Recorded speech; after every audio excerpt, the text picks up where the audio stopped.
Okay, so it's November 20, 2024. Nearly 3 decades into the 21st century, which would have seemed like science fiction when I was a little kid in a long time ago decade called the 1980s and a teenager in the 90s. And exactly on this day, 47 years ago at 7 o'clock in the afternoon or evening, I guess you could call it, I made my acquaintance with existence for the very first time. Don't really quite remember it, actually. I don't know if this is an Oliver Stone line that he created for the character because that wasn't an accurate representation of him, or if Jim Morrison really did say it, but I don't remember being born. It must have happened in one of my blackouts. And I guess I'll add my name to that statement as well. I don't quite remember it. It's been 47 years ago. And for many years, I've always added an extra year to my life per birthday. Like when I turned 20, obviously being young and wanting to buy liquor underage, I would say I was 21. When I turned 21, I would tell everybody I was 22. It was not a family superstition or anything like that. It was just something that I decided to do. It was some kind of superstitious type thing that if I said I was a year older than I was, then it was a guarantee I would live to that year. It's not based in any kind of reality whatsoever, of course. But I woke up this morning. I happened to get a day off today, believe it or not, on a Wednesday, which is not usual for me. I'm usually off on Thursdays and Fridays, but uh, it struck me that I'm not comfortable with the words 48. And I don't know if I can actually start saying I'm 48. So I think this will be the first year that I'm going to break with that tradition. And I'm going to just say I'm 47. It's I just don't like the sound of it.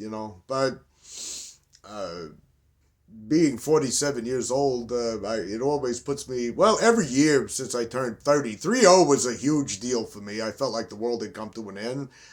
40 in the preceding years after that, like from 40 to 42, 43 years old, it was actually an interesting phase for me. I don't know if it's because I was away from AA at the time or not, but it was actually, I felt more mature than I'd ever felt in my entire life at 40 to 42. Like in my 30s, there was this really deep philosophical drive. What am I doing here? Kind of thing. And at 40, it was kind of like, none of the shit matters. I'm going to live the way I want to live, and I'm not going to worry about it any longer. The idea of needing to please people to fit into a group of people kind of went out the window when I hit 40. I think because I'd had so many bad experiences with both religion and Alcoholics Anonymous and peer group and all that other kind of shit that I just said I'm kind of not going to do that anymore. It's been a lot easier for me since that happened.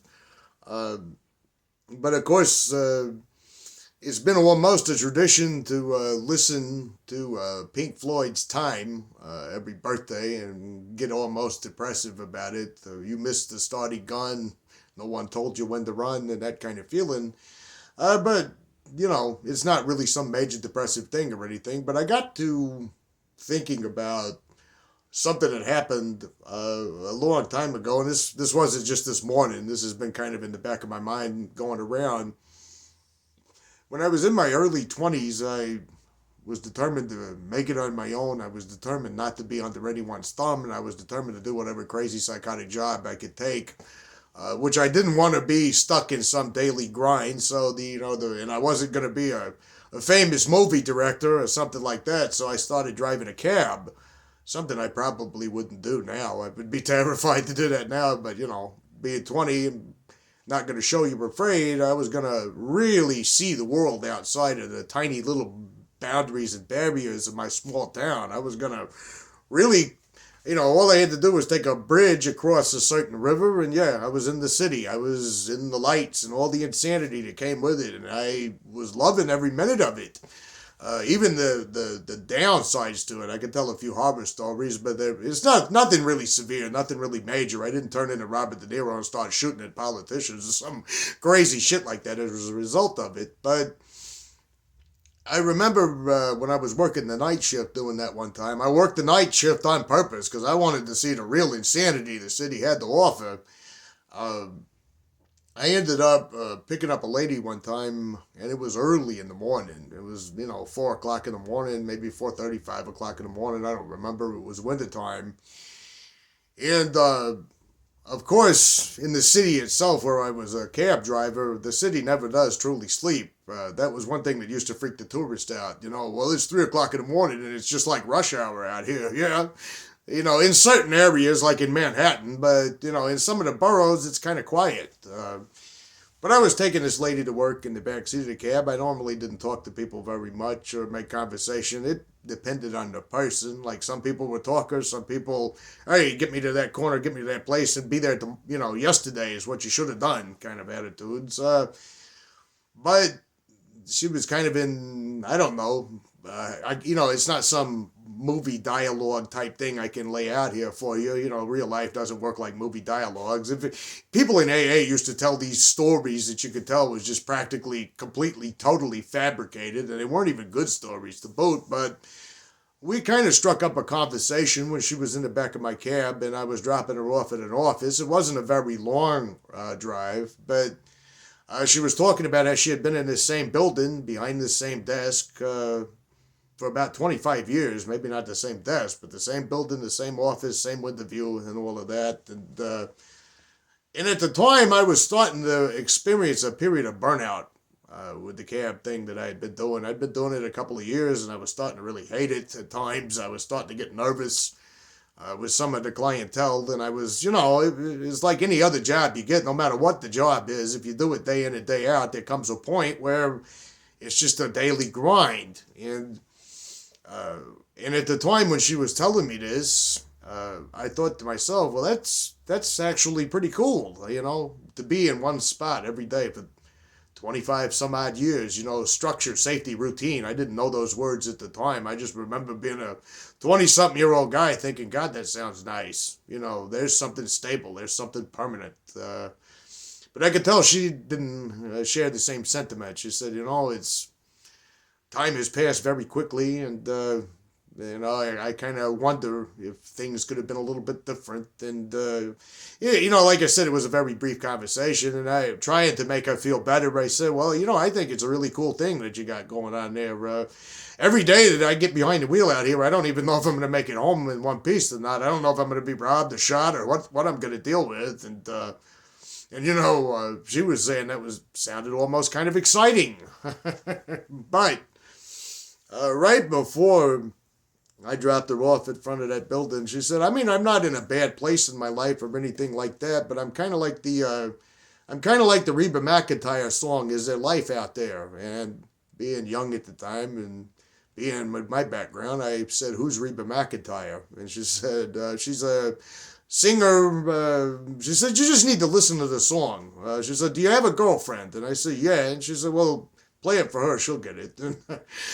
In those days, no YouTube, no, I don't even know what Spotify is. I got to get out of jail free card on not being hip to pop culture. I'm in my late 40s now, but I remember getting the song on a cassette tape. It was on an album, and I remember listening to it, and it was the weirdest thing, because here I am, I'm a 20-year-old dude driving a cab in the city, and I thought, well, shit.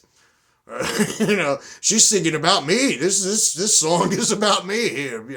Is there life out there somewhere beyond this world? Beyond the everyday shit. And I went through a little country music phase as a result of that. A lot of people around me thought I was going nuts, including my girlfriend at the time. What are you doing listening to this shit? I was like, well, Reba, Martina McBride, Patty Loveless, this stuff, it's got a punch to it. I can't explain it, but, if you know, kind of thing. It was just a temporary little phase. But a little while later, a few years down the road, I had what I was telling that lady about that morning. I had positioned in this shitty printing factory where I went to the same printing press every day and I did the same duties every day. I punched a clock in the morning and I punched a clock in the evening. I could expect to see the same people all around me, the same exact people that I had seen on the day before and the day before, but the day before, it had been about a couple of years I'd been in that place, and I remembered just hating every fucking bit of that. I said, I can't stand being hemmed in and trapped like this. At least when I was a young guy out there driving that cab, at least I had a lot of things going on. At least every day was uncertain. At least every day was exciting. At least there was this going on. I've got what I want here, and I fucking hate it. And years later, when I was in Quackaholics Anonymous and everybody was talking about, alcoholics are never satisfied, they're always restless and irritable and discontent, there was something to that experience beyond that bullshit that AA preaches, where I was just, I don't remember now how the thing come up, but I tried to share that with an AA person, a sponsor.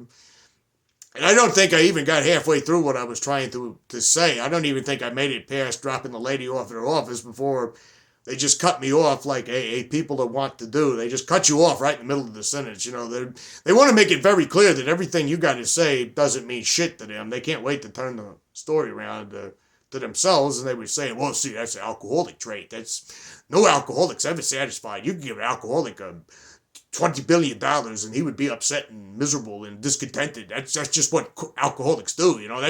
I could tell you're not working the steps. Otherwise, you wouldn't even be trying to tell me a story like, well, actually, this didn't have nothing to do with fucking recovery. It was kind of an interesting little thing in my head that never went away, and I was just sharing it. I thought that's what you occasionally did with people in AA to, your experience, strength, and hope, which is a crock of shit. You're just sharing cult scripts, basically, doing the lingo and all of that. But I wasn't necessarily in a place of discontentment when I was looking back on that. I was thinking about almost a full circle type feeling around that. I was thinking, well, I had this one thing, now this came along and it's different and I don't like it and I kind of want to try something new. And I personally did not see any big deal about that at the time. I said, I finally got what I wanted in this factory and I fucking hate it and I want to move on and do something different. I didn't look at it as some major character defect. I didn't look at it as anything. It had nothing to do with my drinking at all in any of the inventories I ever did. And it occurred to me, not back then because I was a cult member back then, but it occurred to me how AA will take normal human emotions and normal human feelings and things that all people can probably relate to on some level or have similar experiences to, and they turn that into alcoholic traits. This is, only an alcoholic does this. Well, that's another classic cult tactic. There's only people who think like us, and the rest of those people out there, they don't think like us. They're not even remotely close to us. Yeah, that's why songs like Is There Life Out There resonate with millions of people and why it's so popular. That's why songs about being lonely and songs about all the types of things that they ascribe to as being character defects are just platinum bestsellers, because nobody in the world can relate to that kind of thing but alcoholics, right? But this is being restless or being irritable or being discontent or just not being satisfied with your current station in life. Is that such a terrible thing? It never occurred to me to wonder about that during my time when I was ensnared in the cult religion. Maybe it's not a bad thing to be restless. Maybe it's not a bad thing to be discontented and feeling a little irritable and out of sorts. Maybe these are normal human emotions and reactions. It wasn't until many, many years later when I threw out the whole theology, metaphysical, higher power, spirit of the universe bullshit, and I pretty much decided that anything remotely related to human psychology or human behavior is rooted in just that, human psychology, human behavior. I mean, there's nothing in my mind that I'm aware of that's ever been demonstrated to me as coming from anywhere but my mind. And there's nothing that's ever been demonstrated to me about people's shared experiences or emotional experiences that come from anywhere else other than this physical, biological world that we live in, this natural world that we live in.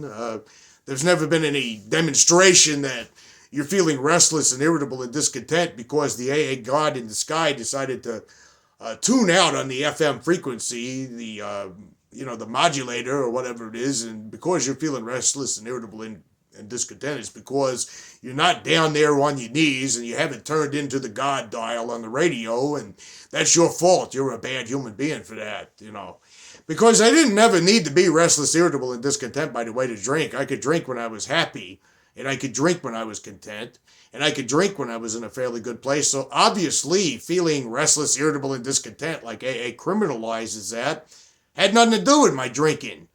You know, if I had only drank on periods and moments when I felt restless and irritable and discontent, then you could say, well, maybe there's a case to be made there that has something to do with triggering your addiction responses. By the way, that's all that would mean. It would mean that it has something to do with triggering your addiction responses.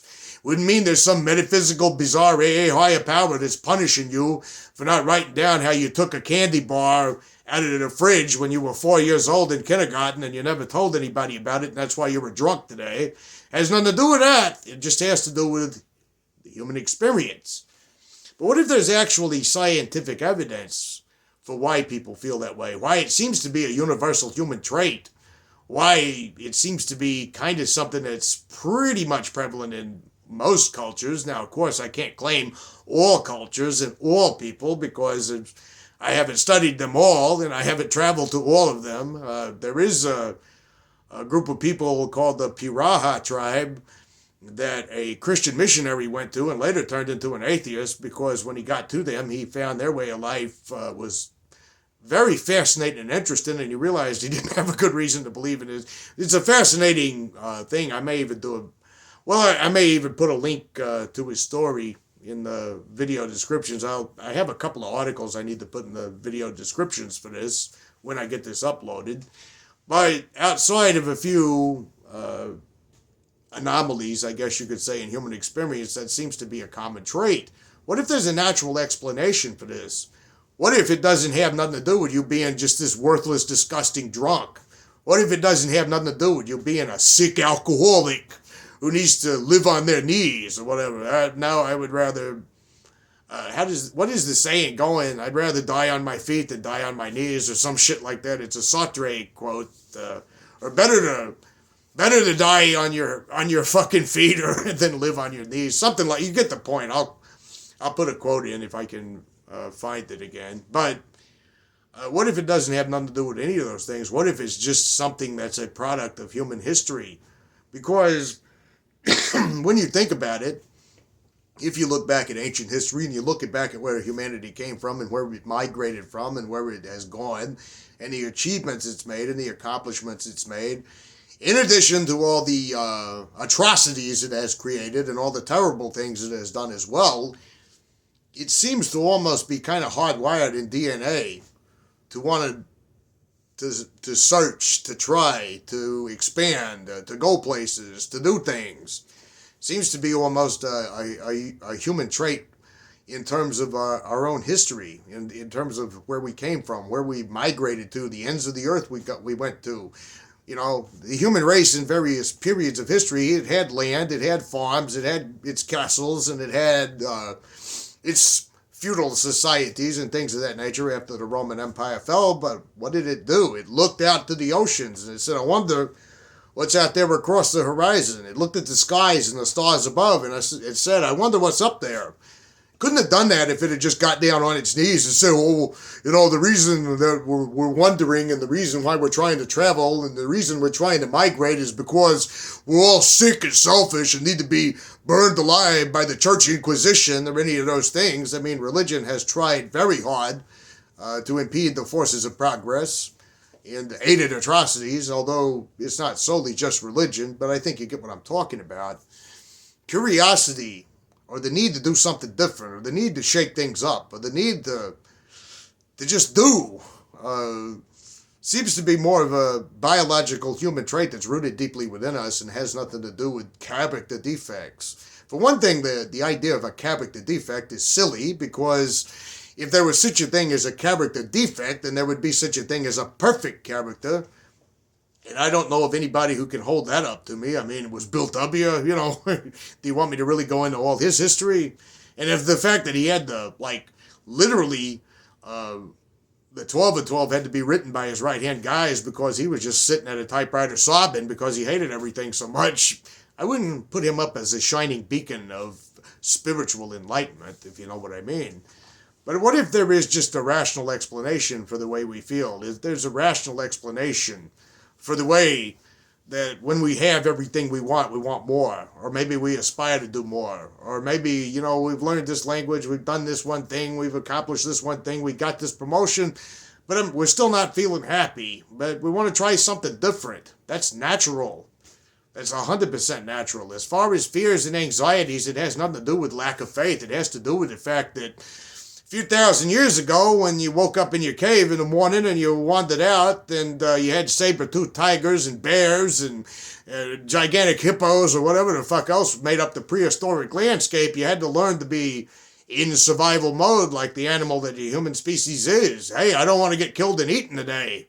I don't want, this great big elephant thing over here with tusks. I don't want it to gore me and kill me. So every tree is a potential enemy. Every bush is a potential enemy. Until I've tossed a couple of spears in that direction or scouted it, I'm not going to move in that direction. Yeah, that might explain fear and anxieties. That might explain that fear is a very necessary component of the human condition because it's rooted in our very survival. If you didn't have fear, you wouldn't look at certain situations and say, you know what, that don't look safe to me, so I'm going to back up on that. You wouldn't look at a certain daredevil stunt and say, you know, I haven't been trained in this and I don't know anything about this, so I'm not going to risk breaking my neck out there doing that. But according to AA, this is all sinful stuff. It means you don't trust God. It means you don't put faith in your higher power. Fear ought to be classed with stealing, according to their stupid fucking book. These things are not... You don't need a metaphysical question mark to give you meaning in your own life. You don't really need to have all the answers for everything, and you don't need to feel like you're a horrible human being simply because you're experiencing the reality of this world. It's kind of an unrealistic expectation to think that just sitting in meetings and slurping up coffee and burning one cigarette right after the other, I say that as I vape right here on this video, and just talking about what a garbage human being you are without your higher power, and looking for the opportunity to mistreat newcomers and treat them like shit so you can feel more superior about yourself doesn't look remotely healthy, and it looks like it's actually going against the human condition. You know, if anybody remembers the original series Star Trek, and I'm not a sci-fi fan, by the way, you remember what happened in their Garden of Eden type place where they were all stagnating and accomplishing nothing and doing nothing and creating nothing because they had become like living vegetables, just content to grin and smile and not care about anything.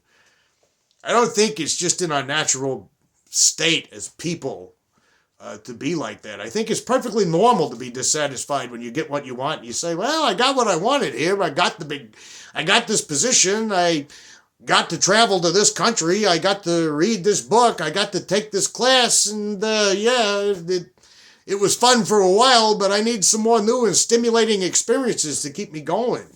You know, it was even something I was reading not too long ago, that the older you get, the more mentally active you and more physically active you stay. It's good for your brain, it's good for your health, it's good for you living into older age. I may be actually citing scientific fact here, or I may just be trying to tell myself this as I realize that 50 years of age is not too far around the fucking corner, and I need something to pep talk myself to prepare for the 5th decade of life that's only a couple of years away if I live to do that. You know, natural disaster could hit me tomorrow, or I could die right here. An airplane could fall on the house. I mean, nothing is guaranteed, nothing is certain, and AA can't do any of those things for you.